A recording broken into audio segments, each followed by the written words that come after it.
Muito boa tarde a todos. Esse é o Art Academy Talks, um podcast que nasceu com o intuito de trazer conhecimento para artistas visuais, em especial artistas plásticos ou iniciantes que estão querendo se profissionalizar. Então aqui a gente vai ter um conteúdo bem específico para você usar na sua vida prática de artista plástico.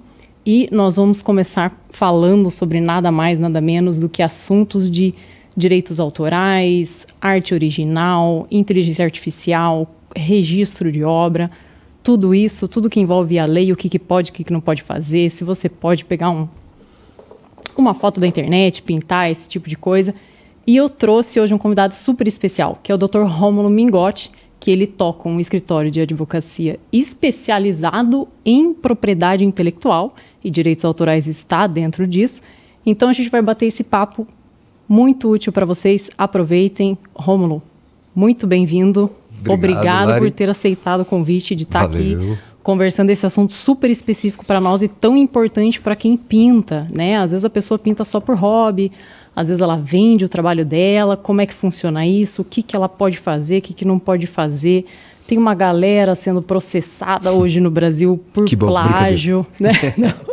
Então, assim, eu acho que esse mundo jurídico e esse mundo da propriedade intelectual está cada vez mais batendo na porta, assim, de todo mundo. E é importante a galera ter esse conhecimento, ter essa noção. Tem muita gente que comete o crime de plágio, que é um crime, né? Sem saber que está cometendo. Então, aqui a gente vai desmistificar né, as consequências de tudo isso e o que a galera pode fazer para se blindar disso e para se desenvolver como artista mesmo. A gente vai entrar nessa parte de criação original, né? O que é realmente arte, como se desenvolver nessa parte. E, enfim, estou bem ansiosa para esse papo. Eu adoro esse assunto. Seja muito bem-vindo. Valeu, Lari. Obrigado pelo espaço. Parabéns pela iniciativa. Dentro da nossa visão de escritório, um dos pilares justamente, eu falo, né, você já sabe, levar a palavra da propriedade intelectual para frente, para as pessoas. Então, maior prazer estar aqui para a gente falar sobre isso e contribuir efetivamente para o desenvolvimento, para a evolução de todo mundo que, direta ou indiretamente, está envolvida no mundo da propriedade intelectual, no mundo das artes, né? Então, é importante, inclusive, né, você brincou, o pessoal está sendo processado. E eu falei, que bom, mas é uma brincadeira sim. Irônica, muito irônica, óbvio, né? Eu vivo disso, mas não só disso, porque justamente a gente pretende trabalhar sempre na prevenção, na educação, e não na contenção do litígio. Mas, fato é que, pós-pandemia principalmente, todo mundo passou a ser mais processado dentro da propriedade intelectual. Por quê? Porque os ativos que compõem a propriedade intelectual, dentre eles o direito autoral e outras questões, como marcas, por exemplo, que geralmente está também atrelado a um artista, isso tudo ficou em evidência, e isso tudo tornou-se mais factível aos olhos de todo mundo. Então o pessoal passou a se encontrar, o pessoal passou a beber mais da internet, o pessoal passou a ter mais contato com várias outras fontes e automaticamente confusões a partir daí se iniciaram. Seja no campo da arte através de influência, de inspirações que muitas vezes ultrapassavam a marca da inspiração e já caminhavam para uma outra área mais nebulosa, seja também pelo fato de cópias mesmo. Então, e às vezes cópias sem intenção, né? Num canto do país, em outro, as pessoas podem chegar no mesmo conceito e eventualmente se depararem diante de um problema. Então, mas a gente vai conversar sobre isso, tipo, da onde realmente vem inspiração. Se você é ansiosa, imagine eu, né? Já vai... Não, é que tem muito assunto e muita coisa pra gente falar. E, por exemplo, vou começar fazendo a pergunta. O que são direitos autorais? Porque, assim, às vezes eu vejo que eu falo com um aluno, alguma coisa assim, e eu falo assim, não, se você criou uma pintura, se você fez esse quadro, né, se a arte é original sua, você tem o direito autoral daquilo. Mas a pessoa fala assim, tá, o que é isso? O que é esse direito autoral, né? E aí, logo em seguida, já vamos entrar no crime de plágio, porque daí para ficar bem claro para a galera distinguir isso, porque existe o plágio, existe a falsificação, né, que já é outro departamento, digamos assim. Então, para a gente distinguir isso. Então, nas suas palavras, assim, o que você explicaria como direito autoral? O direito autoral, ele, em resumo, ele está atrelado, eu não vou aprofundar tanto, mas isso vem de forma bem de uma ideia leve, de propriedade, assim. né? Esses direitos de propriedade, né? A gente fala propriedade intelectual.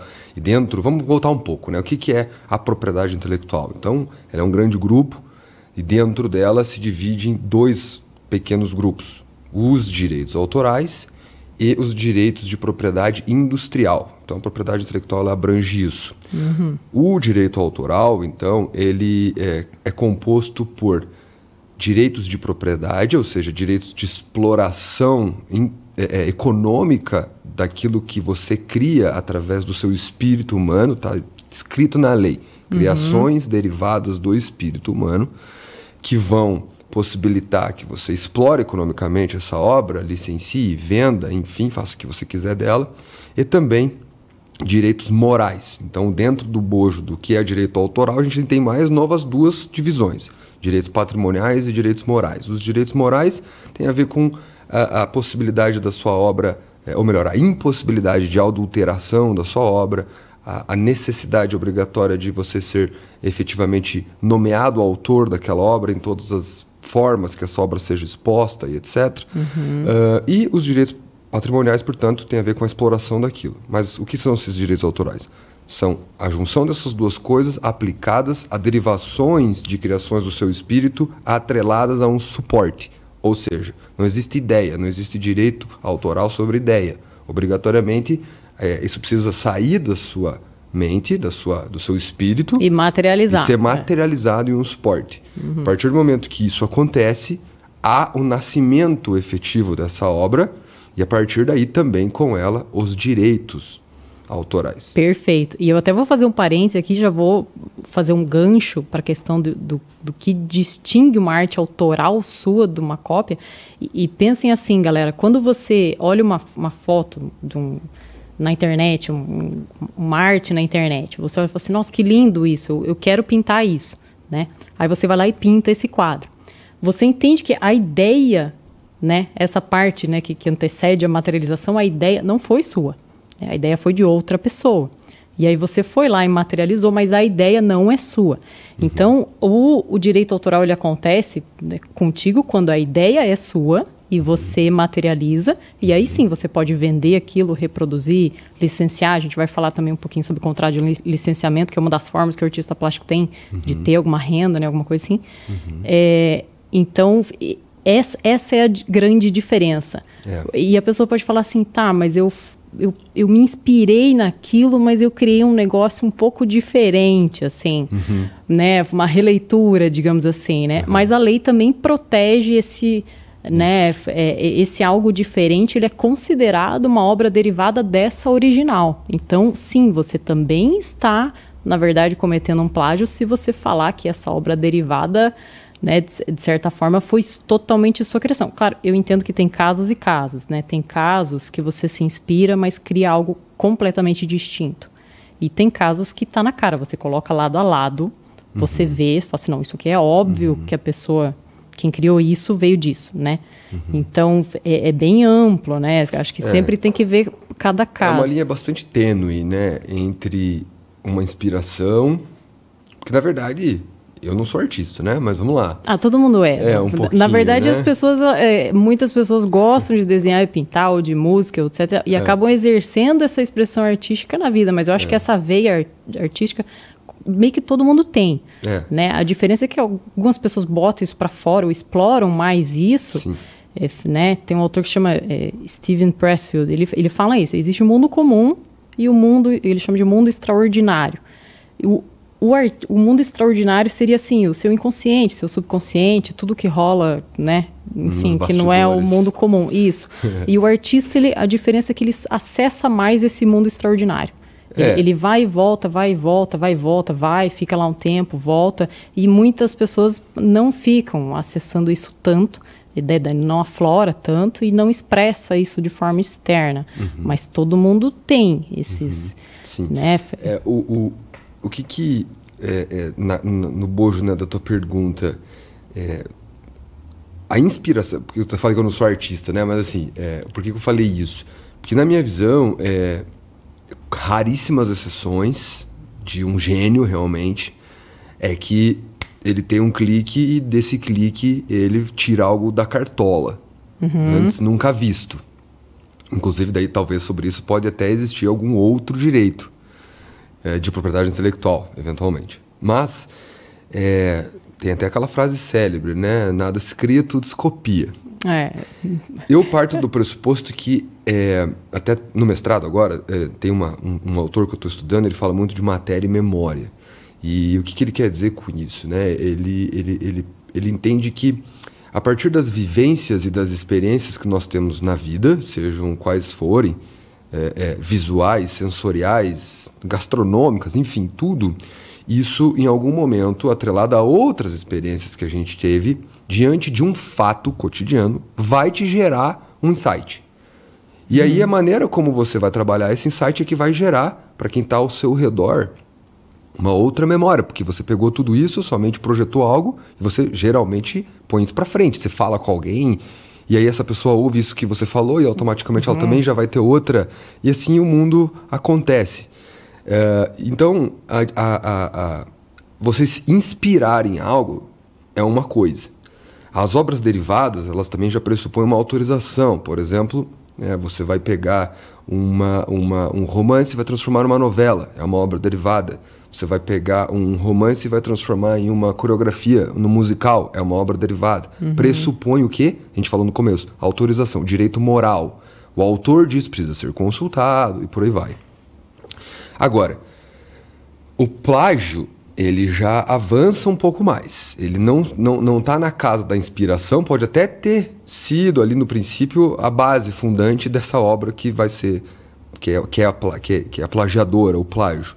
Mas ele avança algumas casas e a partir dali você põe no mercado algo como se fosse de sua autoria, quando na verdade ela é inteiramente baseada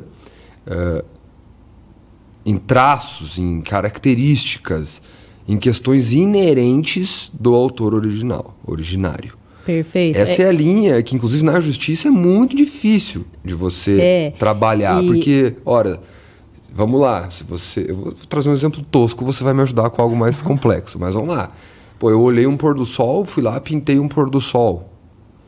E aí, ninguém mais vai pintar pôr do sol? Porque eu... Então... Sim, sempre vem essas perguntas, os alunos me fazem essas perguntas, mas daí eu falo assim,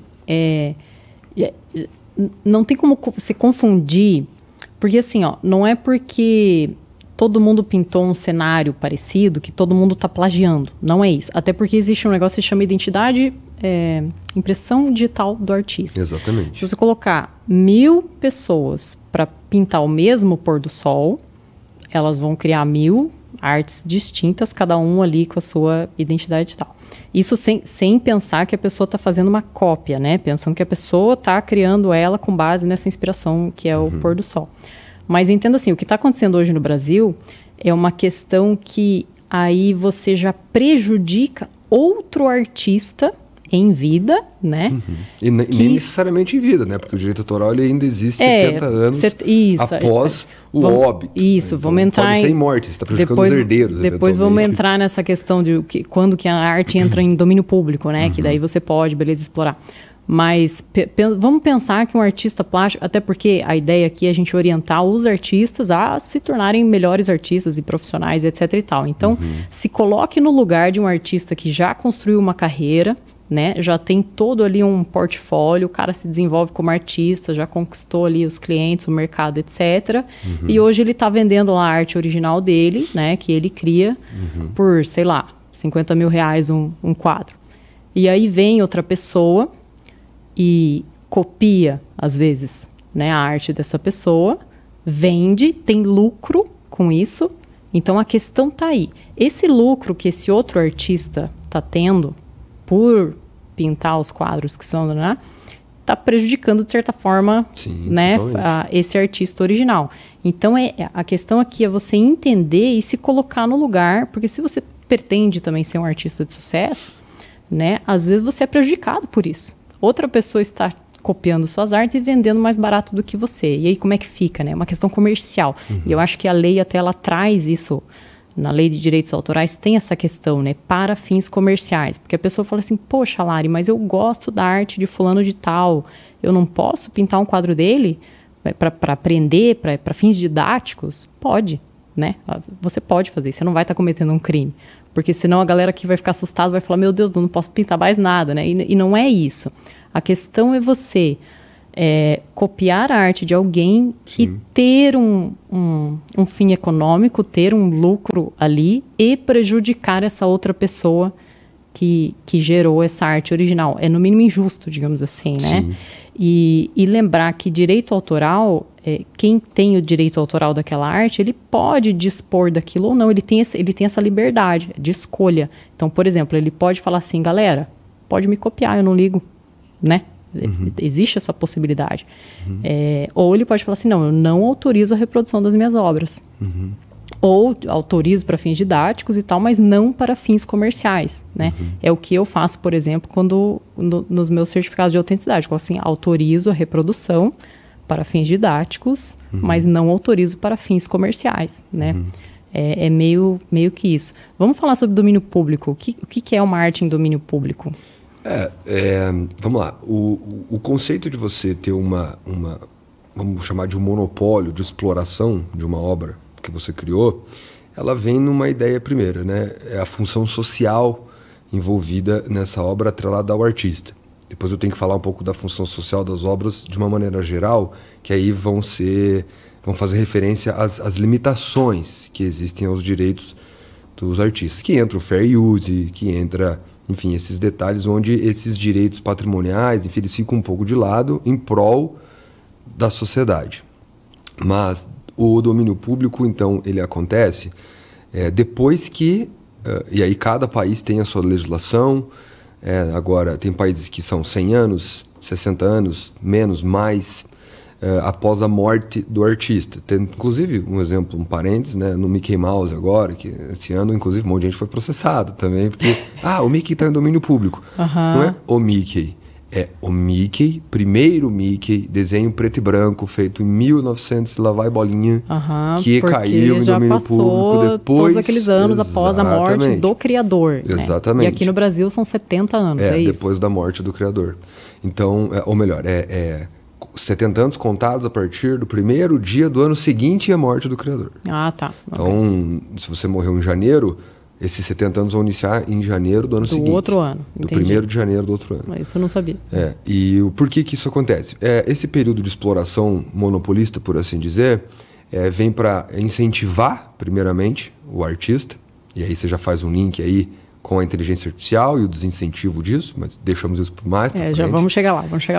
Mas ela vem com o propósito justamente de incentivar, de fomentar a atividade criadora, a atividade artística, porque é a bebida da alma, né, cara? Não adianta, eu pelo menos vejo assim, né? O mundo seria preto e branco se não existisse a arte, do modo geral. Então ela vem para incentivar isso e também ela vem para retribuir o tempo, o investimento e, na minha visão, as abnegações que um artista tem que fazer num sentido mais amplo de geração de receita, certo? Então, quando você opta por ser artista, você abre mão de muita coisa, né? No sentido financeiro. Em alguns países isso é menos, em alguns países é mais. Mas, falando de Brasil, é uma decisão árdua você, de repente, abdicar de uma carreira normal para ser artista. Então, perfeito. A lógica... Foi o que aconteceu comigo. Eu tinha uma carreira, poderia me considerar uma pessoa, sucesso na vida, e resolvi... Simplesmente falei assim, não, eu quero fazer o que eu amo, eu vou começar agora uma carreira de artista plástico profissional. E assim eu fiz, faz mais de 10 anos. Mas realmente é difícil. É uma decisão difícil, porque as pessoas não te apoiam. Isso. Né? Existe aquela visão... Se você tivesse um sistema jurídico que também não te apoiasse. Você faz sua arte aí, se vira para vender. Isso. Se alguém te copiar, se vira também. Mata a pessoa. Não, então é necessário essa criação desse arcabouço jurídico para que você tenha um mínimo de segurança jurídica. E isso é legal falar para a galera, para eles não entenderem a lei como algo que está atrapalhando. né? Pelo contrário, a lei de direitos autorais, o próprio crime de plágio, ele veio para ajudar. Então, assim, a gente está conversando aqui sobre um assunto que você tem que ver do ponto de vista positivo, né? Principalmente para quem quer justamente viver da sua arte, etc e tal. Então, assim, eu posso chegar para você lá no seu escritório e falar assim, cara, eu quero registrar todas as minhas obras aqui com a tecnologia de ponta que tem hoje, quero me precaver, né? Quero ter aqui um blockchain nesses processos aqui, como é que eu faço? Então, assim, a gente vai falar isso mais para frente. Então, tudo isso que a gente está falando aqui, utilizem a seu favor. E só para fechar a questão do que seria o plágio, né? Para o pessoal de casa entender. Se você está me escutando hoje e fala assim, poxa, não, mas eu só gosto de pintar quadro, eu gosto de me expressar, eu faço aula de pintura, sei lá, alguma coisa assim. Então, quer dizer que tudo que eu estou fazendo é plágio? Não. Se você não é para fins comerciais, né? Uma reprodução que não seja para fins comerciais, a princípio não tem problema. O problema começa quando você diz que a ideia foi sua e não foi, e você vende e tem lucro com isso. Então tem muito essa questão, assim. A pintura, a expressão da sua mente, ela é totalmente livre. Sim. Inclusive, vamos trazer 2 cenários. Cara, eu tô estressado, vou pegar uma tela em branco, joguei nela um monte de coisa. Por uma ironia do destino, ela é igual de outra pessoa. Não há plágio aqui. Por quê? Porque eu não me inspirei nela, eu simplesmente dei vazão para minha mente. Como que eu vou provar? Mas o cara foi lá, viu, não, entrou com processo. Nós vamos ter que ir para uma perícia. Nessa perícia, com peritos, artistas e outras ferramentas tecnológicas, a gente vai conseguir mostrar que existem aquilo que você falou. O DNA do cara não está na minha obra. Perfeito, não vai ser igual, pode parecer igual. Não é. E outra, a partir do momento que você começa a fazer perguntas, teve um caso, inclusive, que não era de artista plástico, mas era de um designer de móveis. E o contexto é exatamente isso que eu estava falando. Foram parar na justiça. Só que como é móvel, então já é um pouco mais objetivo a análise, certo? Porque você não tem... Eu joguei o pincel tá ali de cima para baixo ou de baixo para cima. É um negócio mais concreto, assim. Exato. Onde que foi o pulo do gato para, digamos assim, inocentar o cliente? Não é meu, é um caso que a gente estudou. O fato das perguntas relativas à inspiração dele. O processo criativo dele, pessoal. As inspirações eram totalmente diferentes. E óbvio que essas perguntas, dentro de uma audiência, são feitas em separados. Você vai ouvir um, depois você vai ouvir o outro. Então, não tem como um sobrepor o outro. E um se inspirou em veículos antigos para fazer o móvel, e o outro se inspirou em formas arquitetônicas. Acabou a discussão. Legal, é legal. Entendeu? Acabou a discussão.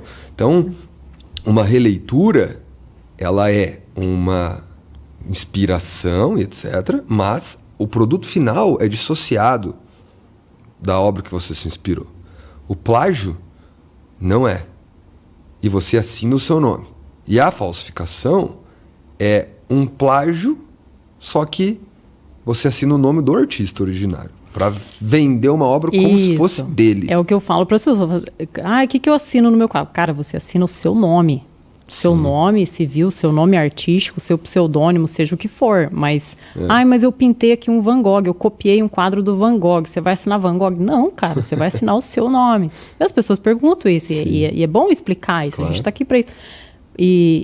Porque se você assina o nome de outra pessoa, isso também é um crime. Sim, né? Claro. E você falsidade ideológica e dentro falsidade ideológica, perfeito. Da propriedade intelectual é crime de falsificação. A falsificação, Além de outros detalhes, concorrência desleal e outras coisinhas mais, mas são esses os principais. Você vê, e tem uma questão cultural assim da falsificação, porque, por exemplo, aqui no mundo ocidental, né, a gente gosta da arte original, digamos assim, né? Na China... Cara, tem academias de artes inteiras, e você entra lá, você aprende como como falsificar um Monet de forma mais perfeita possível. Mas é cultural deles. Eles têm essa cultura da cópia, de tudo, né? De telefone, de tecnologia, etc. E na arte também. Então, assim, para eles isso é uma coisa comum. Lá não é um crime. Né? Mas você veja que, pensando um pouco assim, né, dentro desse aspecto que você trouxe, da cultura. Existem pessoas, defensores da inexistência de direitos autorais, em todos os aspectos, justamente sob uma ótica de fomento, de multiplicação, de entrega, sabe, de coletivo. Quanto mais pessoas puderem ler através de qualquer fonte, não necessariamente comprando o livro, ou pintando, ou tendo a obra em casa independente do autor, isso, na visão dessas pessoas, fomentaria um senso crítico maior, elevaria os níveis de desenvolvimento. Então, o Wikileaks, por exemplo, tem vários casos de pessoas, né, os piratas, enfim, que têm essa visão. E eu respeito. Assim, não é uma visão puramente economicista prejudicial. A pessoa não faz isso para te prejudicar. Ela tem um porquê, e esse porquê tem a ver com isso. Ele, na visão, é por trás dessa teoria não, né? Dessa ideologia, limitar acesso a tudo que for autoral por conta de leis é limitar o desenvolvimento. Entendi. Então, às vezes, né? Aí se a gente avança para o lado da China, né, querendo ou não, eles são uma puta potência desenvolvida. Sim. Isso está diretamente, não só a essa questão do direito autoral, porque, cara, você abriu uma empresa para ensinar a fazer uma logística reversa, enfim, sei lá, e copiar, acho que é um pouco demais. É um pouco perverso, Mas, de uma maneira geral, a visão deles é mais nesse sentido, assim. Né? Eu entendo, é interessante a ideologia. Por outro lado, eu vou falar do ponto de vista de quem vive isso. Porque eu vejo assim, os artistas plásticos, de modo geral, todo mundo que pinta, não sei o quê, quando você aprende a desenhar, a pintar, você copia, faz releitura, faz um monte de coisa, faz parte do seu desenvolvimento técnico ali. As suas habilidades precisam ser moldadas com base nisso, né? Fins didáticos ali. Vai copiando. Tem gente que passa a vida assim, né? É, de certa forma, uma zona de conforto, assim. Você já saber como é que o quadro vai terminar. Mas eu vejo que tem pessoas que chegam num ponto que aí aquilo passa a ser insuficiente. Ela quer se autodescobrir, né? Só que essa autodescoberta na arte, a gente entende como perigosa, digamos assim, porque é você acessando você mesmo. E a gente tem esse medo, né? A gente tem esse medo de ser original. Existe isso em todo mundo, é coisa da psicologia, assim. Porque uma outra arte que alguém viu e você achou bonito, por exemplo, existe aquele conforto de que não, isso já é bonito, né? Isso é legal, tal. Quando você cria algo seu, você tem medo de julgamento, né? Julgamento das outras pessoas, julgamento seu próprio. Eu sou uma farsa, eu sou um lixo, minha arte é uma merda, né? Tipo assim, existe tudo isso passa pela cabeça da pessoa. Só que se o artista ele nunca se autodescobrir ou passar por esse processo de você cavar a fundo dentro de você, entender qual que é essa sua impressão digital mesmo, né? Porque cada um é tão único no mundo, e isso não é baboseira que eu tô falando aqui, é realmente isso. Então, assim, se você tiver a oportunidade de conseguir explorar esse teu lado artístico a fundo, o retorno emocional que você tem e essa grandeza que você descobre dentro de você é muito valiosa, vale a pena, sabe? E eu acho que essa é a grande diferença, às vezes, de você prezar por uma procura dessa arte original, porque isso vai te fazer bem. Você vai passar por todo aquele processo, né? A jornada do herói que a gente chama, né? Tipo, você começa a jornada do herói, aí você sente um chamado, né?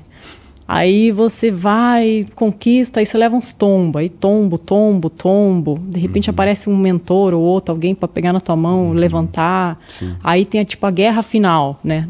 Diz que todo mundo passa por essas jornadas e várias vezes na vida. Então a guerra final é tipo a aprovação, né? Você vai conseguir realmente cara a cara com você mesmo. E se você conseguir, aí você volta para casa com o seu prêmio, digamos assim, que na verdade nada mais é do que a sua autodescoberta, né? Então, assim, você enfrentou o dragão, chegou no castelo, voltou para a sua comunidade, para o seu vilarejozinho como um herói vitorioso, assim. E o seu vilarejo nada mais é do que você mesmo na sua vida, assim.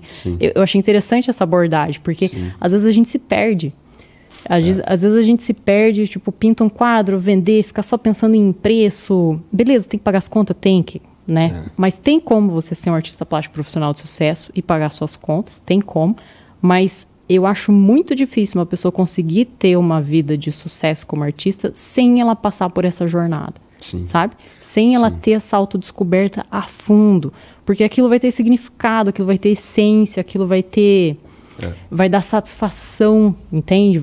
Eu conheço artista plástico, por exemplo, que tira uma grana por mês, mas faz um tipo de arte ali que se tornou tão mecânico para ela, tão a mesma coisa sempre, que a pessoa não aguenta mais fazer. Entende? Então, o que era no início para ser algo... Ai, que lindo. Porque as pessoas... Ai, que lindo, né? Vou trabalhar com a minha arte. Então, só que as pessoas se perdem, assim, no meio do caminho. Então, é sempre bom lembrar. Eu nem sei porque que me veio isso. Eu falo as coisas que me vêm na cabeça, mas... Filosofia, gente. Filosofia aí, hein? Às vezes, fala assim, você tá viajando na maionese. Mas não é. Eu falo isso por experiência própria, assim, pessoal. E, cara, eu acho que não é nem só na arte isso aí. Esse processo de autoconhecimento, tentativa e erro, isso gera uma lapidação, né, no ser humano, nas suas ferramentas e principalmente uma clareza, né, do que você quer e o que você não quer. Eu acho muito difícil, veja, né, vamos lá, trazendo um pouco de contribuição do meu lado, da minha jornada como advogado. Meu Deus do céu, fui para o tributário, fui para o empresarial, fui para recuperação de crédito, desisti. Falei, não, vou abrir empresa jurídica de cobrança. Não, volta, vai, vem. É a sua autodescoberta. Tava quase na pandemia, quase abandonando o barco. Porque daí para ajudar ainda existem fatores externos, né, incontroláveis e tal. Falei, não, isso aqui não é para mim, cara. E foi aí que, por conta de fatos, né? Mas veja, que esses fatos só aconteceram porque houve um passado, né? Houve várias outras coisas, né, e assim por diante, que... me trouxeram para o mundo da propriedade intelectual e pronto, achei o negócio. Perfeito. Porque e a gente falando sente sobre direito autoral tá hoje, ontem estava falando sobre marca, amanhã direito autoral de novo, reunião com um cliente, patente, e isso oxigena a minha cabeça. Massa. Quando oxigena a minha cabeça, eu tenho felicidade em fazer isso. Porque não ficou mecânico. Quando era fórum, audiência, processo, juiz, fórum, audiência, processo, juiz. Hoje eu nem lembro, cara, faz mais de anos que eu não piso num fórum. Graças a Deus, a propriedade intelectual precisa pouco de fórum. Graças a Deus, a pandemia fez tudo digital também, não precisa mais ir para fórum fazer audiência. Mas o fato é que, diante da dinâmica que tem dentro da propriedade intelectual, então hoje eu falo sobre vários assuntos, eu posso conectar os meus clientes com um cliente de uma marca, com um cliente que é um criador.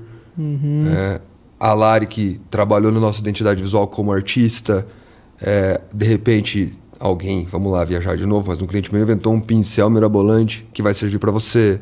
Então isso conecta muito mais, mas saiu do mecânico. Mas para sair do mecânico, tive que cavocar, né? Não, esse aqui também não é esse caminho não, volta, vai para cá. Não, também não. Então, é muito difícil essa jornada, porque no meio disso existem questões cotidianas, né? Você tem que pagar contas, você tem que... É a vida prática, né? Você tem que comer, você tem que vestir, e aí você vai ficar errando. Aí é aquele dilema, tipo assim, eu quero encontrar o meu caminho, né? Mas eu também preciso trabalhar, e claro que o ideal é você trabalhar no seu caminho, perfeito? Porque daí essas questões burocráticas, jurídicas, eu como artista eu tenho que lidar com um monte de coisa assim também.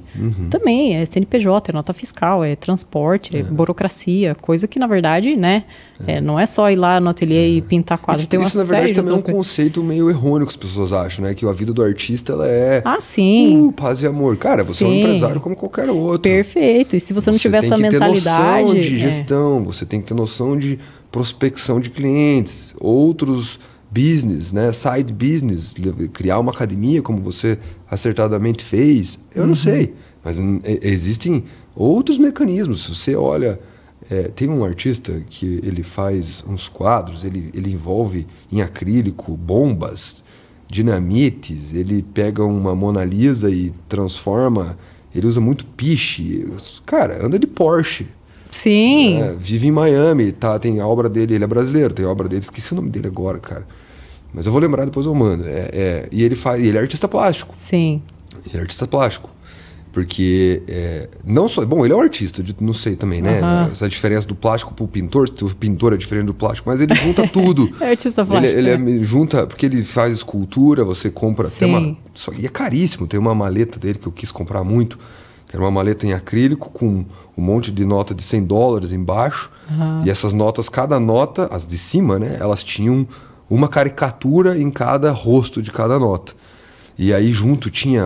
Cara, era um negócio bem pós-moderno, colorido, mas não sei explicar.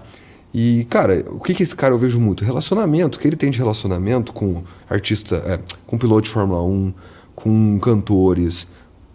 Então ele construiu um canal de venda através do relacionamento. Sim. E ele além com do certeza, produto ser bom, óbvio. Ele com certeza juntou o caminho dele, que é a arte que ele faz, né?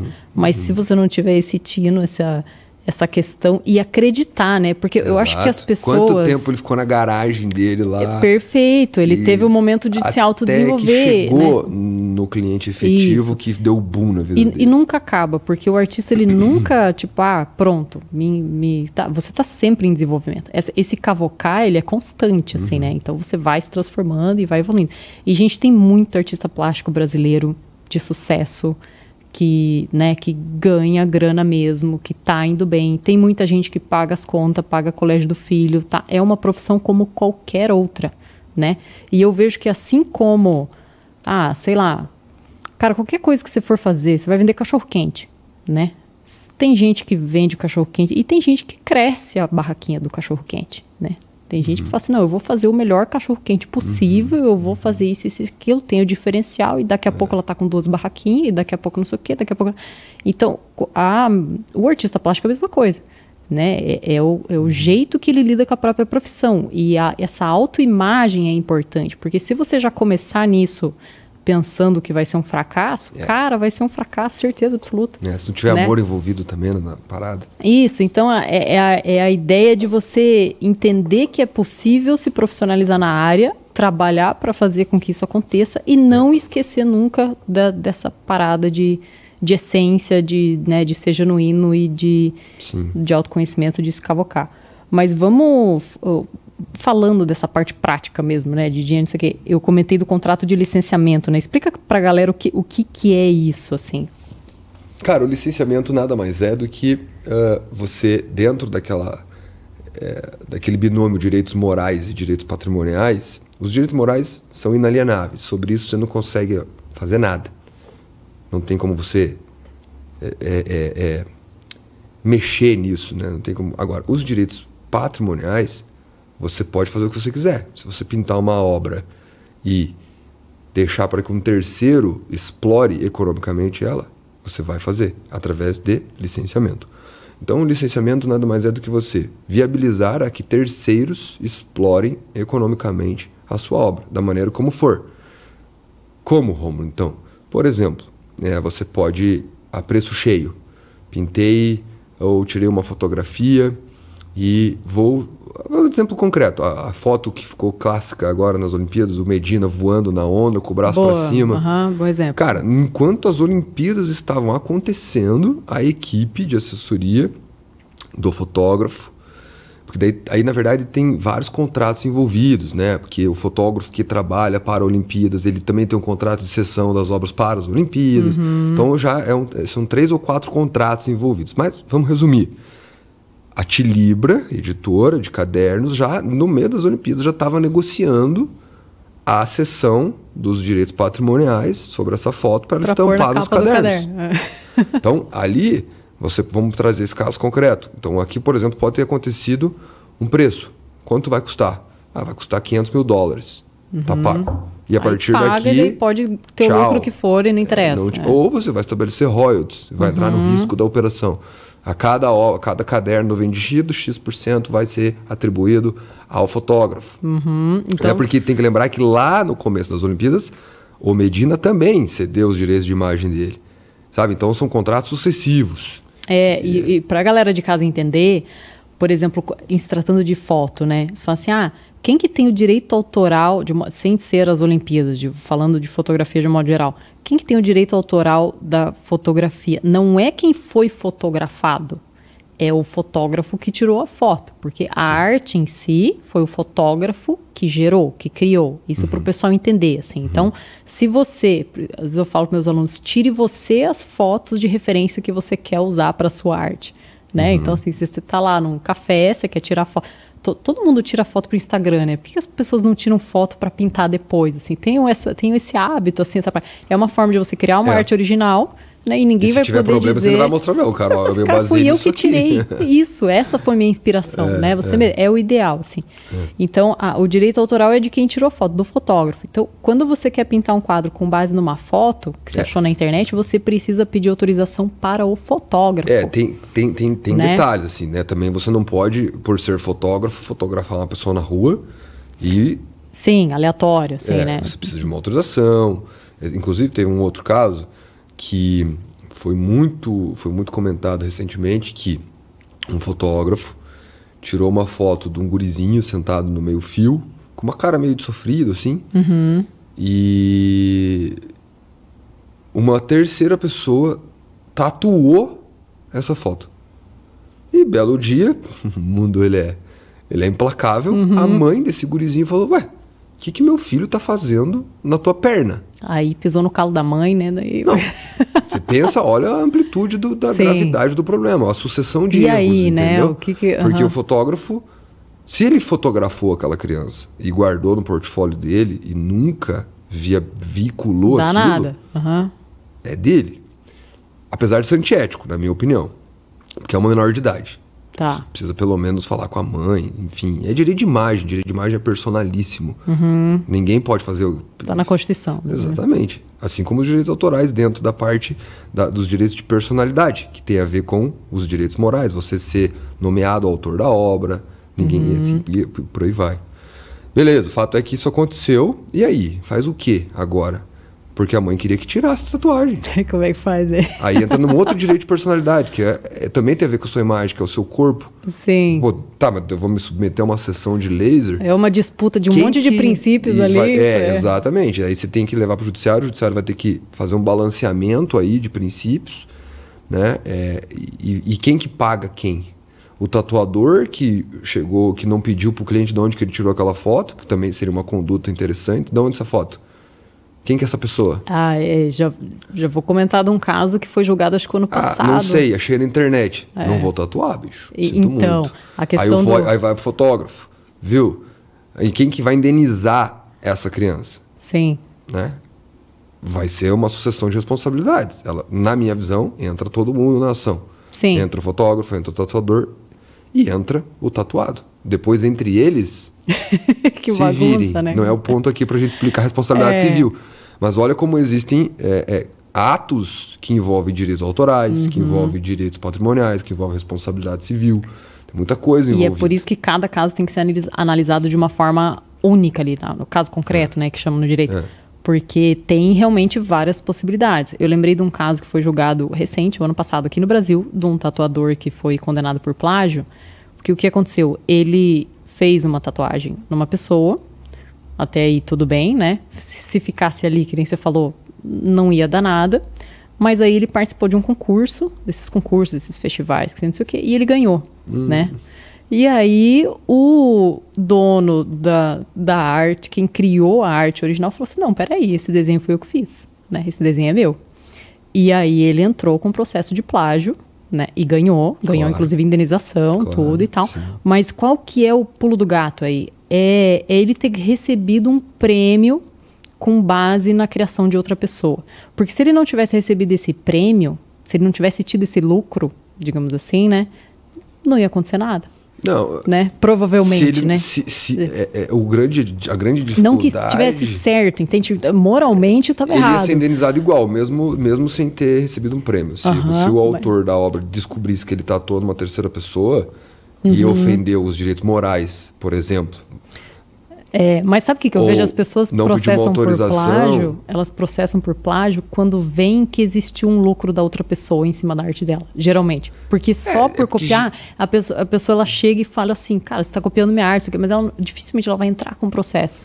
Mas se fica a dica, se vocês souberem que independente de ter lucro, Porque lucro também é um conceito... Vamos lá, se houve uma exploração econômica, independente de ter lucro ou não, se foi uma obra ou 10 mil obras, sim, se tanto tem faz, plágio, tem parada indenização. Comercial. Não Isso. importa. A indenização ela vai ser dividida em 2 aspectos. Vamos supor que esse plágio, esse tatuador, ele não ganhou nada. Ele não ganhou prêmio, nada. Ele fez uma única tatuagem, é desse tamanho, mas é a obra de uma terceira pessoa. Dano moral. O dano moral, não importa se você vendeu para 1 milhão de pessoas ou para uma pessoa. Dano moral é dano moral. Isso é uma coisa importante falar para a galera. 20 mil, porque... 30 mil, 10 mil. Aí o dano material é que vai sim daí ter uma relação direta com o valor, com a quantia que esse infrator obteve através do plágio. Isso. Daí beleza, se você... Vamos lá, caso concreto para o pessoal que está ouvindo também. Pô, eu fui lá, Rômulo, copiei um quadro da Lari e coloquei no Mercado Livre. E daí lá no Mercado Livre dá para ver, né? Número de itens vendidos. Daí tem lá 500 unidades. Quanto que está o preço dessa obra? Estou vendendo por R$1.000. A minha ação judicial vai ser dano moral, que eu vou pedir, na média aí de 20 a 30 mil, é o que eu tenho visto, varia de caso a caso, se a pessoa é importante ou não, né? Agora teve o BO da reserva e do Tim Maia, que a reserva estampou uma frase do Tim Maia na camiseta, o dano moral já foi um pouco maior, porque os players influenciam. Entendi. Mas, da lógica do que eu tenho visto, é isso aí, 20, 30 mil reais. Isso é o dano moral, simplesmente pela violação dos direitos morais que você tem como autor, dos teus direitos autorais. Agora, qual que é o meu pedido de dano material? 500 mil. Entendi. Porque eu vi que ela vendeu 1.000 unidades, 500 unidades a R$1.000. Então, o meu processo vai ser de 500 mil mais dano moral. Então, você vê a importância, né? Para o pessoal saber. Você não vai só ser condenado por um crime, que plágio é um crime, né? Está no Código Penal, então, portanto, é um crime. Você vai ter que pagar, provavelmente, danos morais. E ainda tem a questão de danos materiais, que aí é um cálculo proporcional ali ao valor, ao lucro que a pessoa teve. Então, é uma coisa que pode derrubar a pessoa. Total, você leva ela à falência, enfim, acaba com ela. Sim. Então, inclusive, tem um dos dispositivos da lei, quando você não conseguir identificar a quantia de produtos, enfim, que foi objeto aí de plágio ou de falsificação, você pode multiplicar o valor de uma unidade que você encontrou por até 3 mil. Então, é melhor você, se for fazer algo assim, aí está tudo deixar acabado. bem claro quanto que você fez de infração, quantas obras você plagiou. Para não deixar a mercê. Você fala, não, tá bom, errei, mas o que eu vendi foram 10. Está aqui os recibos, tal. Porque senão, na ausência de comprovação da quantia, acontece um fenômeno que beneficia o autor, o titular. Certo. E isso pode ser levado a uma multiplicação de 3 mil unidades. Você vê a importância da gente conversar. É uma sanção, literalmente, para inviabilizar essa prática. Você vê como é bom a gente conversar com alguém que está dentro, né, do mundo prático, jurídico desse assunto, assim. Porque o pessoal não sabe, Rômulo. A galera que pinta quadro, às vezes a pessoa comete um plágio por dia e ela não tem a menor noção que isso se chama plágio. Né, que isso é um plágio, que isso pode trazer esse prejuízo para ela. E vejam que a intenção aqui da nossa conversa não é você ficar caçando pessoas para processar, gente, pelo amor de Deus. Eu até sou anti esse excesso de judicialização das coisas, né? Mas, por outro lado, a intenção aqui é que você desenvolva a sua arte original. Cara, essa é a intenção. Exato. Se você focar em fazer... Se você focar nisso, pronto, você não vai ter problema com isso. E entender que, para fins didáticos, você fazer uma coisa ali lá, tá ok, não precisa, né, ficar assim, pelo meu Deus do céu, né, que eu fiz? Eu já cometi esse crime. Não, fique tranquilo, né, estudo. E pode ver que todas as academias de arte, mundo afora, gente, é normal você copiar coisa e tal, normal. O problema é quando você entra num patamar ali de profissionalização, você torna comercial um negócio, né, que não é seu e é no mínimo injusto, né? Falam roubo de ideia, né? É um roubo, né? Você está roubando um treco de alguém, assim. Eu tenho aqui alguns conceitos para clarear, né, a diferença entre releitura, plágio e falsificação. Então, e aí a gente avançar para outro tema, né?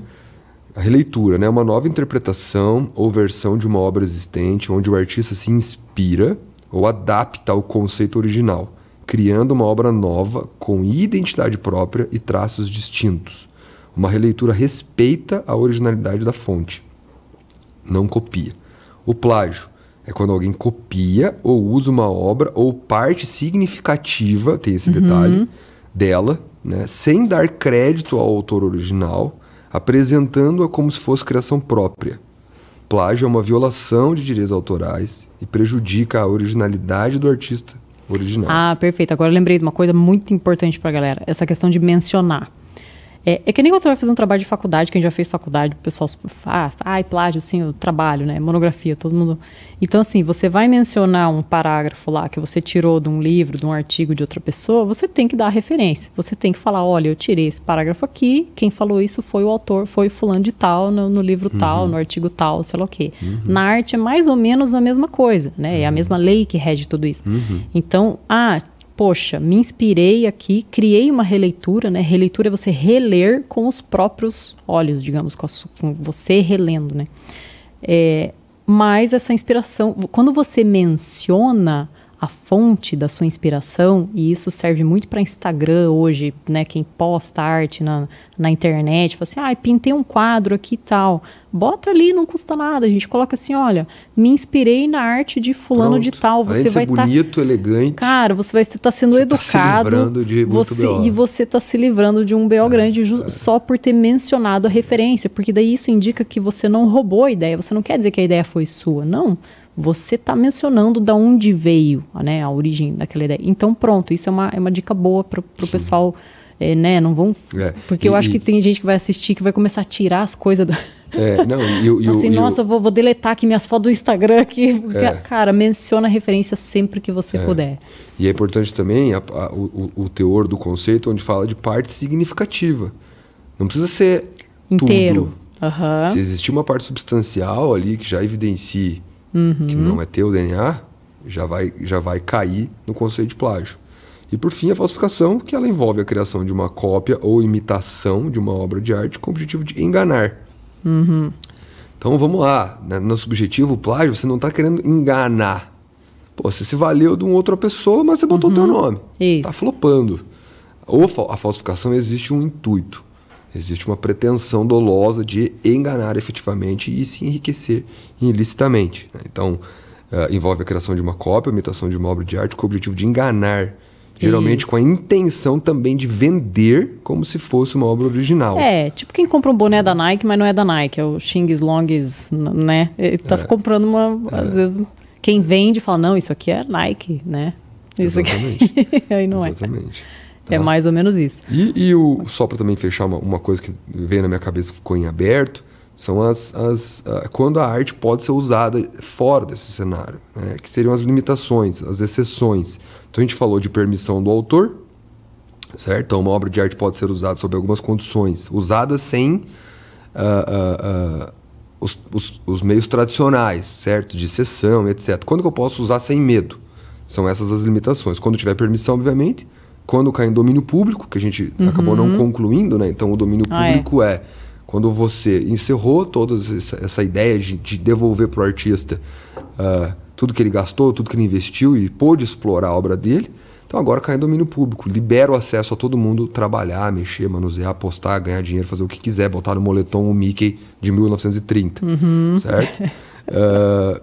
Então ela pode ser usada livremente. A gente tem um termo chamado fair use, ou seja, em alguns países, inclusive o Brasil, o uso de obras para fins educacionais, paródias, críticas ou jornalismo pode ser permitido sem a permissão do autor, desde que respeitando os limites e finalidades específicas. Tá? E as Creative Commons, né, ou licenças semelhantes, quando alguns artistas optam por compartilhar suas obras sob licenças alternativas, permitindo usos específicos como para fins não comerciais, desde que seja dada a atribuição de autor. Então, pode usar, se quiser ganhar dinheiro, ganha, mas vai falar que é minha obra, só. Só isso que eu quero. Mencione a referência. E aí, por que eu trouxe esse gancho, né?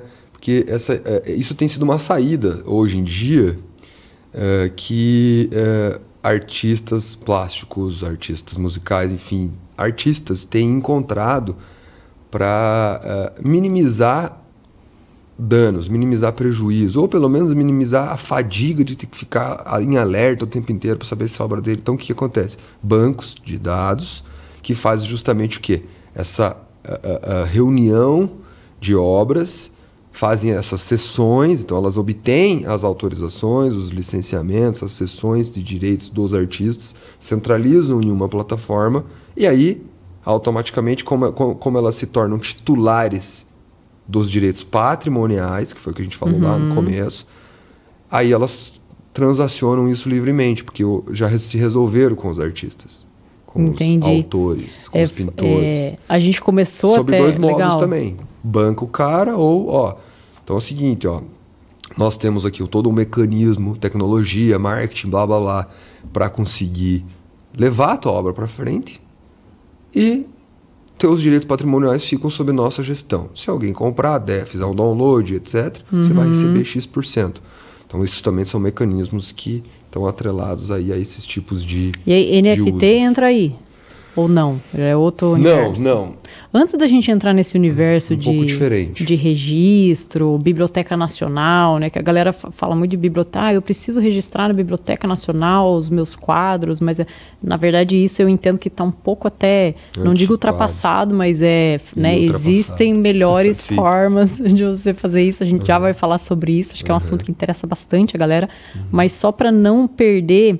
que eu lembrei agora, você falou sobre contrato de licenciamento, né? Você explicou o que é, etc e tal, mas por exemplo, assim, gente, quando você vai no mercado e compra um miojo da Turma da Mônica, né? Isso é o contrato de licenciamento, assim. Perfeito. O criador da Mônica, ele cedeu ali, ele fez um contrato, digamos assim, né? Com uma empresa, com uma indústria, enfim, alguma coisa. E falou assim, não, pode explorar essa arte, né? E aí o tipo de contrato pode ser das duas formas que você falou, ou um preço cheio ou royalties, né? Que paga para o artista. Então é uma forma que os artistas têm, né? Às vezes você faz lá, você é uma ilustradora, né? Fez lá uma ilustração, você fez um baralho inteiro e aí alguém quer pegar aquilo e vender em larga escala. Você pode fazer um contrato, né? Aí vai da estratégia de cada um, ver que tipo de contrato que vai ser, né? Cada caso ali, às vezes vai ser mais interessante o preço cheio, às vezes vai ser mais interessante os royalties. Mas é uma coisa que a galera faz, né? Dá para fazer. E é mais ou menos isso. Você ceder o uso da sua arte para fins comerciais de outra coisa. Capa de livro, né? Esse tipo de coisa. Beleza, legal. Vamos passar para essa parte... Para a parte... Antes da gente falar um pouco da inteligência artificial, que eu acho que é um tema muito massa para... Vai ter que fazer um só para devagar isso aqui. De inteligência artificial, que coisa. Mas vamos falar hoje sobre o registro. Porque eu vejo que a galera está um pouco perdida. Porque quando você pinta um quadro e quer vender, vamos falar para a pessoa que já quer profissionalizar mais, né? Fazer uma carreira ali em cima da sua arte. Você pode fazer um certificado de autenticidade você mesmo, né? Eu fiz isso por muito tempo, assim, você coloca lá os dados, informações, etc. É um negócio legal, é melhor ter isso do que não ter, e você mesmo pode certificar ali de que a obra é original sua. Ali mesmo você já pode colocar se você autoriza a reprodução ou não, etc e tal. Mas tem meios hoje que aí você pode explicar melhor, que é esse registro... Tá. Esse registro virtual, digamos assim, oficial, como é que funciona isso hoje? Tá, vamos lá. Pela lei, a partir do momento que...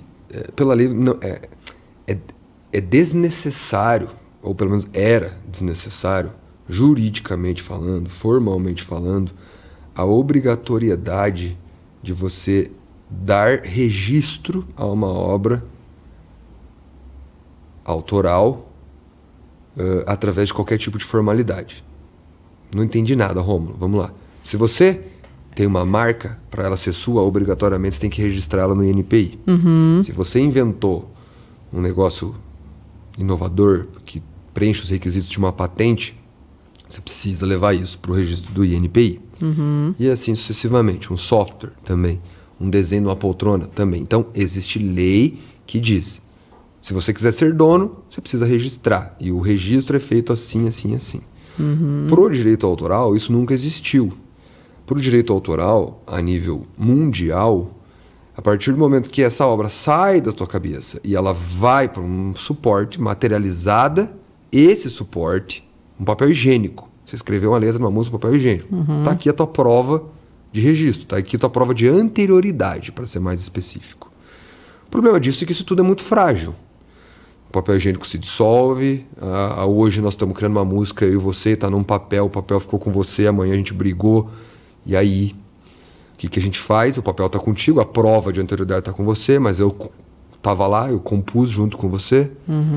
A gente fez uma pintura a 4 mãos, e aí, como é que faz? Então existem fatos do cotidiano que distorcem um pouco a boa-fé que os legisladores sempre imaginaram que todo mundo teria. Bem, aí então criou-se, através da Biblioteca Nacional, mecanismos para que você levasse, então, desse uma formalidade registral às obras autorais. Cara, por exemplo, uma música, você tinha que colocar, vamos lá, passou por fita, foi para CD, depois foi para pendrive, mas ainda você tinha que pegar, colocar num suporte, botar no correio, levar lá na biblioteca, para vir um certificado. Ok, a tecnologia passou, a tecnologia tá aí, e existem hoje novos mecanismos de você comprovar a anterioridade.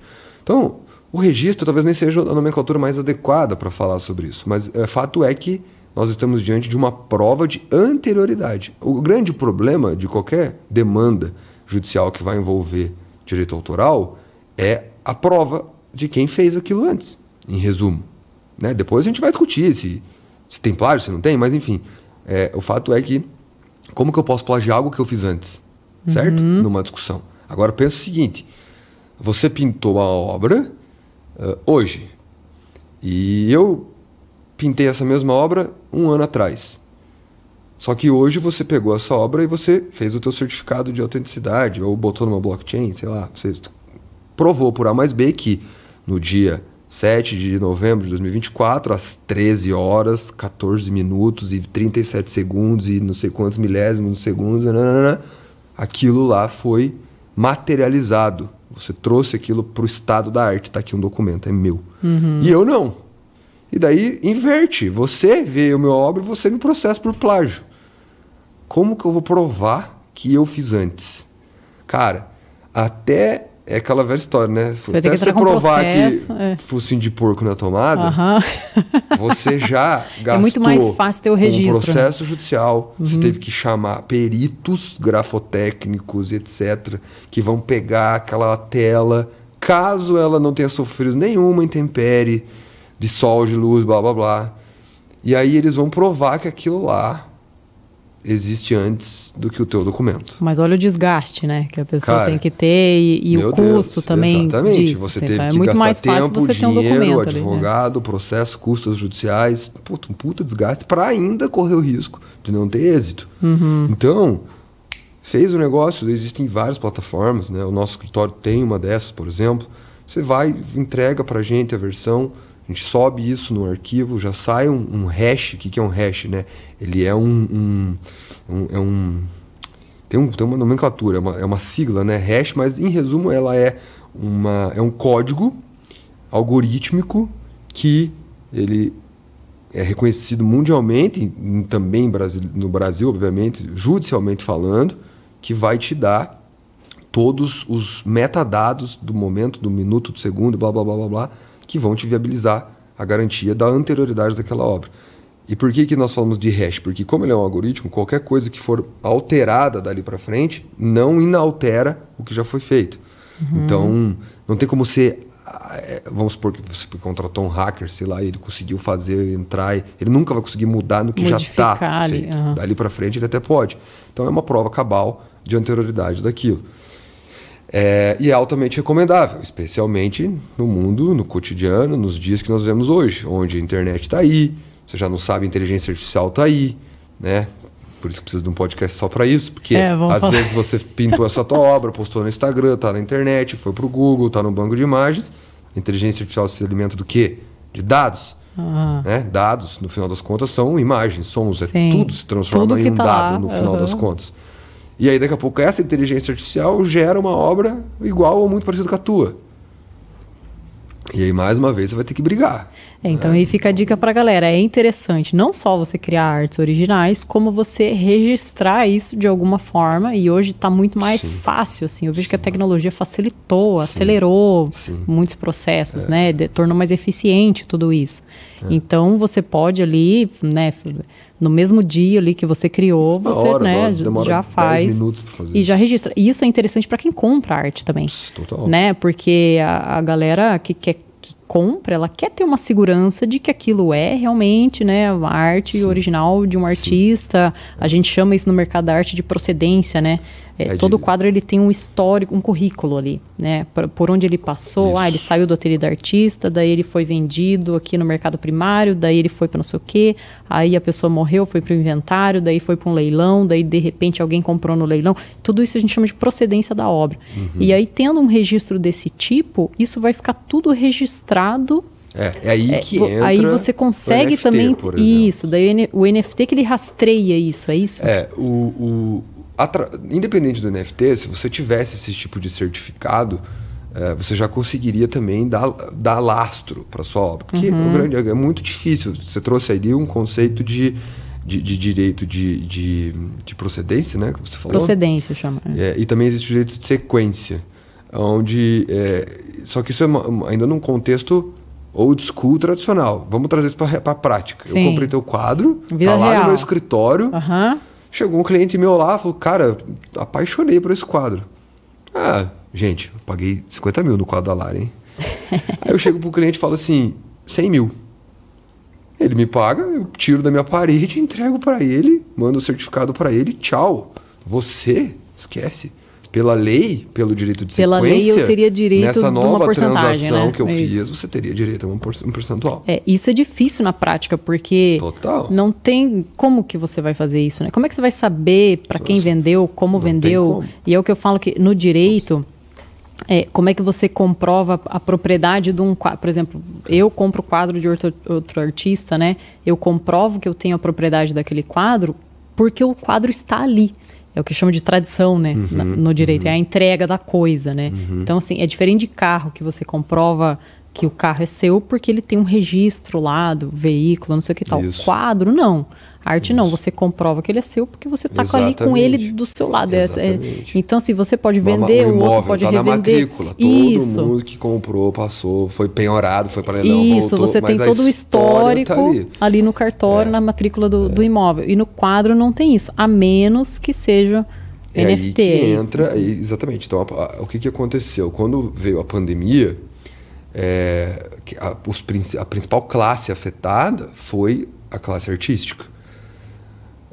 Especialmente o músico, enfim, que vai para a rua, né? Precisava da rua.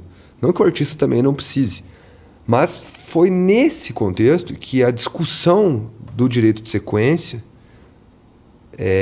se instaurou de novo. Porque, cara, você pensa o seguinte, se você precisa de um museu aberto para vender a sua obra, você está com ele fechado. Exposição, vernissagem, né? Exatamente. Coisas, né? Então isso tudo parou. Aí essa discussão veio à tona. E aí foi aí que o NFT veio. Então o NFT é uma sigla em inglês chamada Non-Fungible Tokens, ou seja, tokens não fungíveis, ou seja, eles não existem, né, mas existem ao mesmo tempo. E justamente eles tiveram a inteligência de, através de blockchain, conseguir carregar esse histórico de transações... Essa informação toda, né? Criptografada, numa rede, que é a blockchain. Ou seja, o que é o blockchain? É uma rede de blocos de informações, todos conectados, imutáveis. Cada bloco fecha, esse que você não mexe mais. E aí a gente amarrou ainda, é possível ainda amarrar uma coisa que a gente chama de smart contract, que é um contrato inteligente. Mas o que é um contrato inteligente? Ele é digital. Então vamos supor, eu comprei o teu quadro, nós fizemos um NFT dele, então o que é? Na prática, de novo, tá aqui o quadro físico, junto dele tá aqui um token. Esse token é justamente a garantia de que ele é autêntico, tudo mais, tá aqui nesse token. Quando você vai fazer, só que nesse token também tá esse contrato inteligente. Então nesse primeiro contrato tá escrito que eu, Romulo, comprei da Lari, blá. Tá lá uma cláusula que ela é automaticamente executável quando o algoritmo executar uma função específica. Por exemplo, você vendeu o quadro para outra pessoa. Quando vender o quadro, automaticamente vai ativar uma cláusula, essa cláusula vai pegar o preço da venda e o preço da venda vai vir direto, então é tudo digitalizado, vai vir direto para a conta da Lari. Eu acho que é 5% sobre o lucro, é isso? Não lembro, mas está na lei, é um negócio... Mas está na lei. A lei ela prevê um piso, mas você pode isso. É livre quanto você quiser precificar. Quanto vai de royalties para você, não importa. 50. Sei lá, pode ser. Mas então, é interessante. Aí, o que acontece? O cara, ele não compra mais o quadro. Ele fala, cara, cadê o meu token? Não, tá aqui. Ah, beleza. E por que ele também vai querer saber? Porque às vezes ele tá comprando gato por lebre. Ele vai colocar lá, ele vai ver, tá, mas a última transação foi de X mil reais. Por que você tá me vendendo por 10 vezes isso? Então. Enfim. Sei lá, né? Daí é subjetivo. É uma coisa que a gente vai ter que esperar. A gente está numa fase de transição, né? Eu vejo assim, saímos lá da Biblioteca Nacional e estamos entrando agora numa fase que tudo está virando mais, né? Eu acho que talvez daqui a uns anos isso fique muito rotineiro, né? Claro, já está. Aqui. Mas digo, entre isso já existe. No mainstream da arte. Isso, mais popular, talvez, isso, assim, né? Sim. Então vai popularizar. E esse podcast mesmo está popularizando, digamos assim, essa informação. A galera vê que, opa, dá para fazer isso aqui, já começa a fazer. A galera já vai entrar em contato contigo, fala assim, cara, quero registrar, como é que faz, não sei o quê. O negócio acontece muito rápido, né? Então a gente está eu vejo que nessa transição até para o consumidor entender isso. O consumidor de arte, né? Também estar ciente desse tipo de respaldo, assim, que ele pode ter, né? Que é seguro, gente. A tecnologia blockchain é a mesma do Bitcoin, né? Então, assim, são transações que, a princípio, por mais que, poxa, virtual e tal, Lari, não sei, né? Esse negócio para mim é muito novo. É uma ideia de descentralização. É mais seguro do que um documento impresso registrado num cartório, digamos assim, né? Exato. Então, é uma evolução disso. Isso, perfeito. Mas, legal, ótimo. Vamos passar para a questão da inteligência artificial. A pessoa, o artista, por exemplo, ele tem uma ideia, né? Eu lá, Lari, estou no meu ateliê e eu tenho a ideia, me veio, né? Foi um insight, por exemplo. Poxa, eu quero pintar, sei lá, uma ave com uma pessoa. Eu pinto muito mulheres, né? Então, assim, mulher, não sei o que, não sei o que. E eu imagino um cenário completamente distinto, é algo que eu não consigo tirar foto daquilo, porque, né, uma imagem que, tipo um sonho, digamos assim, né? E aí você joga isso lá, né, no ChatGPT, por exemplo, e aquilo gera uma imagem para mim. Como que funciona, como que tá hoje juridicamente esse entendimento? Porque, por exemplo, se eu que dei o comando para gerar aquela imagem, depois eu pinto um quadro com base nessa imagem que foi gerada pela inteligência artificial, como é que fica isso? Se você pintar depois esse quadro, é meio que esse é complexo, né? Esse primeiro é complexo. Até hoje tá todo mundo discutindo isso. Sim, tá bem em pauta. Até né? Antes de vir para cá, eu estava estudando com os maiores especialistas em direito autoral no Brasil, que falam sobre isso, que inclusive estão envolvidos nas propostas de reforma do projeto de lei 2338 de 2023, que tenta regulamentar o uso de inteligência artificial no Brasil. E se eles ainda não chegaram numa conclusão... Imagine eu, que sou um iniciante, né, por assim dizer. Mas com certeza vai vir alguma regulamentação no futuro. É necessário que venha, porque, vamos lá, precisa de um podcast só para isso, isso é verdade. São muitos podemos marcar, panos, são muitas as camadas que estão envolvidas nisso. Vou começar de trás para frente. A inteligência artificial não é de todo mal e não é de todo bom. E quem achar que vai se livrar dela, esquece, porque não vai mais. Então tá aí, nós vamos ter que se veio para ficar, adequar. Né? É uma ferramenta, vamos lá, se a gente volta... seria a mesma coisa que falar então que a partir do momento que você começou a pintar com o pincel, você também tá burlando as regras do jogo, porque antes você pintava com o dedo na parede, de maneira rupestre. Então o ser humano, ele sempre buscou a melhoria da sua vida através de ferramentas, de novas tecnologias e por aí vai. A gente tem uma ideia de que a tecnologia tem que ser algo digital, sei lá, intocável. Mas, cara, tudo é tecnologia. A partir do momento que você imprime uma nova faceta sobre algo que melhora, facilita, enfim, é um processo de tecnologia que aconteceu ali. A discussão, portanto, ela recai enquanto de ser humano existe numa obra que foi derivada de uma inteligência artificial. Perfeito, porque a inteligência artificial é a ferramenta. Exatamente. Né? Então, e essa é a discussão do que eu estou vendo acontecer, que parece que vai ser o desfecho do negócio. Tem muitos caras que abdicam dessa hipótese. Não existe obra através de inteligência artificial. Tem que ser um processo 100% humano. Existem os que já falam que não importa, porque a obra é para quem vê, não é para quem faz. E existe um meio termo que lida com a questão de quanto de ser humano houve naquela obra. Então, no exemplo que você trouxe, você fala de você pedir uma inspiração, sei lá, mas você materializou aquilo de próprio punho. Então eu ignoro a primeira etapa. Continua sendo a tua obra. Até porque, e esse é um dos pontos que também, são vários pontos, mas esse é um dos pontos que estão nessas discussões dos projetos de lei. Tá bom, mas a inteligência artificial gerou para você uma inspiração, mas ela pegou da onde também para gerar essa inspiração? Na verdade, sim, a inspiração, os dados digamos que eu tive. Ela facilitou o teu processo. Isso.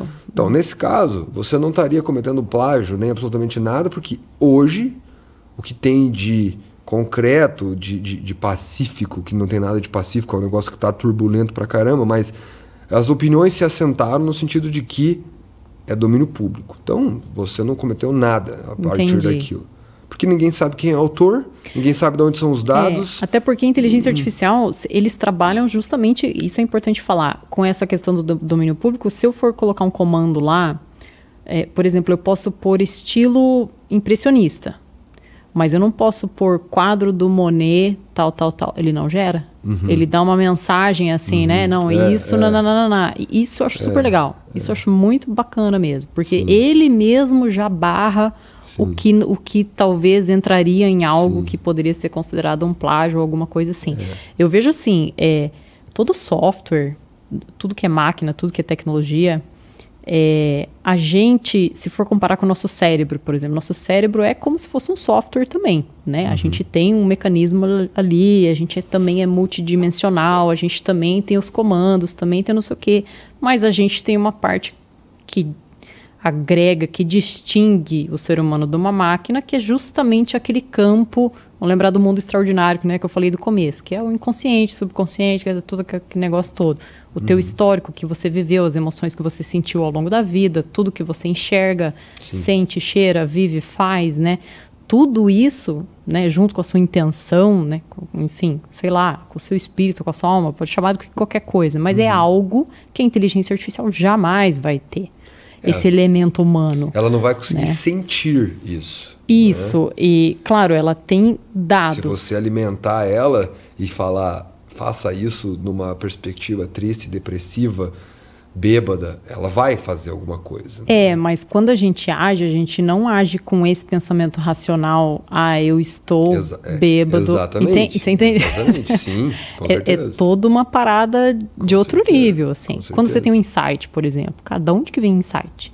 Né? Isso é uma pergunta que eu me faço, assim. Eu tive um insight, eu acordei já com uma ideia. De onde que veio essa ideia? Cara, veio de algum campo magnético. Hoje em dia os cientistas, eles até... Tem estudos disso, né, que já comprovaram, por exemplo, telepatia. Dá para comprovar isso, né? Porque você consegue ver lá, você coloca as pessoas isoladas e tal, e já tem um monte de estudos sobre isso hoje em dia, porque é uma coisa muito massa. Fala assim, é possível você captar uma ideia que está no ar, por exemplo, né? Pô, todo mundo já ligou para alguém, eu tava pensando em você. Poxa, eu pensei em você. Tem um lance de consciência coletiva também. Isso, né? Perfeito. Só que essa consciência pessoas coletiva... ao longo dos extremos do mundo, eventualmente estão fazendo um negócio muito parecido. Exatamente. E tiraram essa ideia, às vezes, de uma mesma fonte superior, seja lá qual for. Mas essa fonte superior, ela é diferente de um banco de dados. Eu acho. Isso é uma opinião pessoal minha, mas eu entendo que é uma energia diferente, entendeu? É uma inteligência superior, digamos assim. Se a gente for entrar no campo, né, da energia, no daí... campo da força... Acho que nosso tempo está esgotando. No campo da força que você imprime, né, numa pincelada, não tem nem o que falar. Né? A discussão que se coloca hoje é, tá bom, agora, e se eu, Lari, que sou uma artista... começo a usar inteligências artificiais para gerar obras, comercializo essas obras, e quem compra gosta e fica feliz. E aí? O direito autoral é de quem, né? Digamos assim, exatamente. Da inteligência artificial ou meu, né? Acho que é isso quanto de prompt teve ali? Quantos comandos você colocou para ela? Então... Não tá nada claro sobre isso hoje. O que tem é que, tipo, tudo que é de inteligência artificial é domínio público. Então, porque existem teorias que, então, o titular dessa obra seria o encomendante, por assim dizer, o usuário. Quem deu o comando seria o desenvolvedor do software, seria a empresa que é dona do software. Não tem nada com... Eu acho que o mais próximo é quem deu o comando, né? Talvez. Pode ser. Só que aí a gente tem um arcabouço contextual de lei que pressupõe uma exteriorização da sua mente para uma plataforma, né? E não uma ordem que quem está exteriorizando no final não é um ser humano. Essa é a questão. Então... a gente vai e aí você tem duas discussões aí, tá bom? Pode ser então que o titular, aí volta de novo para o conceito dos direitos morais e dos direitos patrimoniais, o titular de exploração econômica seja quem pediu lá, quem deu o código. Mas ele pode ser considerado autor, direito moral, daí, porque o autor é autor, cara. Autor é pessoa, é pele, carne, osso, é cachaça na cabeça, é depressão, sei lá. Mas são esses estímulos, né, que fazem o artista agir. É o porquê, né? O porquê que você está fazendo isso. Então, o que me parece que está acontecendo é várias modulações, várias pesquisas, né? Porque, tipo assim, tá bom, então, vamos lá, vamos voltar a uma casa, então. Então, assim, quantas obras foram usadas e de quem foram usadas para alimentar o banco de dados da inteligência? Essas pessoas vão se receber? Vão receber royalties? Vão receber alguma remuneração? Existe uma teoria que vai por aí. Como fazer isso? Difícil. Vai ser quanto? Num banco de dados de 1 bilhão de imagens, a foto, a pintura da Lari vai... Quanto significa isso? Tipo, por quê? 0,01 centavo? Resolve? Não resolve? Cara, é muito louco a discussão. Assim. Pra galera que está em casa, assim, só entender e ver na prática, atualmente não existe nenhum problema e não é plágio, né? Não é considerado ainda, pelo menos, porque isso está em discussão, está em regulamentação, porque muitos artistas fazem isso, né? Geram imagens com inteligência artificial e até, às vezes, versões digitais, né? Artes digitais, a galera vende, né? Sim, vende isso e coisa, mas então, assim, a princípio pode fazer e a partir do momento que isso, de repente, for proibido, tem que ficar antenado, né? E ver o que... Tanto que quando você vai postar em rede social, você tem que também dizer se aquilo foi gerado por inteligência artificial ou não, né? Inclusive, uma das propostas de regulamentação, bem lembrado, é que saia uma marca d'água nas obras derivadas de inteligência artificial, né? Para que também o consumidor de arte não seja enganado. E aí a gente vai para uma outra pergunta. E aí, vai acontecer o que com o artista tradicional, por assim dizer? Ele vai diminuir, ele vai sumir, vai melhorar a vida dele, vai piorar? Sumir acho que nunca vai sumir. Quando surgiu a arte digital, o pessoal falou assim, e tal, pintura é sempre pintura, é uma arte que vai continuar para sempre. Acho que são coisas bem... igual o e-book e o livro físico, né? Não tem. Aquela notinha ali de dedicatória, o abraço do autor para o leitor, o cheiro, a capa, né? Não, é totalmente diferente. Eu, por exemplo, como artista, eu gerar uma imagem no computador, zero prazer, digamos assim. Zero sentido, assim, né? Sim. Eu pintar um quadro já é outro universo, assim. É outra sensação. Só que daí isso me leva para uma outra discussão, né? Que daí é uma coisa da minha cabeça. Que talvez, se eu tiver muita força de vontade, quem sabe, numa tese de doutorado eu pense em explorar isso, que talvez, de novo, a gente até comentou, né, uma vez no escritório, assim, talvez a pergunta não seja o que é arte, ou quem é autor, ou... Cara, talvez a pergunta seja, tá bom, isso tudo nós estamos discutindo aqui com o nosso ponto de vista, com a nossa geração, né, que veio de uma cultura do que são as coisas. Agora, talvez o filho que está nascendo hoje e daqui 15 anos vai consumir arte digital feita por chat GPT, para ele, dane-se se veio de um processo criativo, enérgico, whatever. Talvez para ele, não. E aí a gente vai estar diante de um novo cenário, onde talvez as bases do que a gente entende como direito autoral vão ter que mudar. É uma tese catastrófica, triste. É uma evolução da sociedade, ou uma involução da sociedade, né? Mas que a gente vai ter que esperar para ver o que isso vai causar na mente dessa próxima geração que já nasceu com inteligência artificial na cabeça, né? Mas eu ainda defendo que a arte é expressão e é inerente ao ser humano, é uma necessidade quase básica que a gente tem, né? A gente tem que beber água, comer, dormir, né, e se expressar de alguma forma, assim. Todo mundo precisa disso, uns mais, outros menos. Eu acho que isso jamais vai deixar de existir, essa necessidade, né, de sermos criativos, porque é isso que distingue os humanos dos animais, por exemplo, né? A gente tem poder de escolha e poder criativo, né? Um pato não tem.